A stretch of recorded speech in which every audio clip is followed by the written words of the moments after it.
विधानसभेमध्ये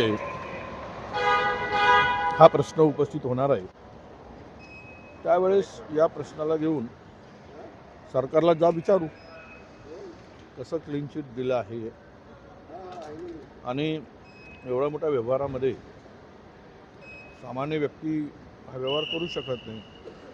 त्याला मोठमोठ्यांचा बरदस्त होता, आशीर्वाद होता, त्यामुळे हे घडलेला प्रकार आहे. हो, त्याच्यावर स्वाक्षरी नव्हती. मीडिया कंपनीने हा संपूर्ण व्यवहार केला. राजकीय मार्ग मोकळा करण्यासाठी तर हा प्रयत्न नाही, असाही प्रश्न उपस्थित केला जातो. बघा, जो भाजपबरोबर आहे तो स्वच्छ आहे.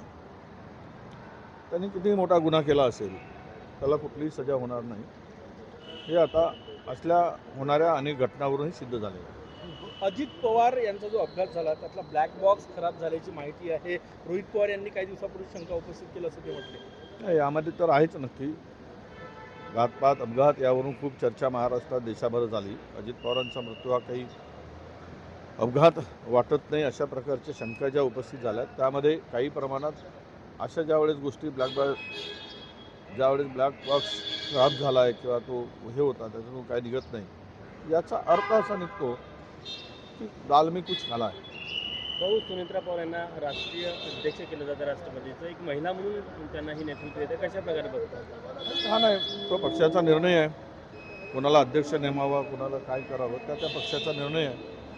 आम्हाला आनंद आहे की महिला म्हणून त्या एखाद्या पक्षाचे राष्ट्रीय अध्यक्ष होत असतील, तर आमच्या त्यांना शुभेच्छा. गणेश नाईक यांची तक्रार जी आहे ते मुख्यमंत्री देवेंद्र फडणवीस यांच्याकडे करण्यात आलेली आहे. ते वारंवार टीका करतात एकनाथ शिंदे यांच्यावर. ते ती सगळी नुरा कुस्ती आहे, त्यामध्ये फार काही वास्तविकता आहे, सत्य आहे असं समजण्याचं काही कारण नाही. पण एकनाथ शिंदेवर भाजपा काही शिलेदार तयार करताय त्यांना अडचणीत आणण्यासाठी. हा एक त्यातून मला या सगळ्या घटनावरून मला दिसत आहे. अल्पसंख्याक आयोगाच्या काही शाळा होत्या, त्यांना परवानगी देण्यात आली होती. खरं तर दुखवटा होता त्या काळामध्ये आणि शासकीय दुखवटा असताना अजित पवार यांच्यानंतर अधिकाऱ्यांनी परवानगी नसतानाही अल्पसंख्याक शाळांना परवानगी दिली. हे मग मंत्रालयातील मृताच्या टाळूवरील लोणी खाणा दुःखद घटनेमध्ये तिकडे मृतदेह पडला आहे, राज्याचे उपमुख्यमंत्रीचा मृत्यू झाला आहे, अशा वेळेस अशा परवानगी देणार आहे. हे महाभाग कोण आहेत? अशा महाभागांना शोधून कारवाई केली पाहिजे.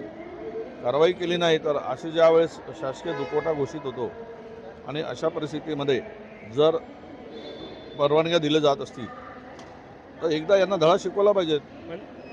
आज मंत्रालय भ्रष्टाचाराचा अड्डा झालाय का? मंत्रालय 100% झिरवटचा प्रकार नाही. मंत्रालय काय, राज्यच भ्रष्टाचाराचा अड्डा झाला आहे. त्यामुळं बिनधास्त मंत्रालयातले अधिकारी बिनधास्त आहेत. एकदम त्यांची डेअरिंग वाढलेली आहे, त्यांना काय चिंता राहिलेली नाही आणि ते वाटेल त्या पद्धतीनं आपला धंदा जोरात सुरू ठेवलेला आहे. आज काँग्रेसची बैठक आहे मुंबईला, काय अपेक्षा आहे? चंद्रपूरचा विषय राहील का? चंद्रपूरचा विषय घ्याल तुम्ही? होईल ना, आता चर्चा आहे, त्यामुळं मी असं नाही म्हणणार की काही, पण राज्यभरातील एकूण संघटनेच्या संदर्भातली जी चर्चा आहे तर चंद्रपूरच नाही, राज्यामध्ये संघटनात्मक बांधणीसाठी आणि काही बदल आहेत अपेक्षित, त्या संदर्भातली सांगोपांग चर्चा ती होणार आहे. आंदोलन होतं ते पुढे स्थगित केलं, पुढे ढकलण्यात आलेलं आहे.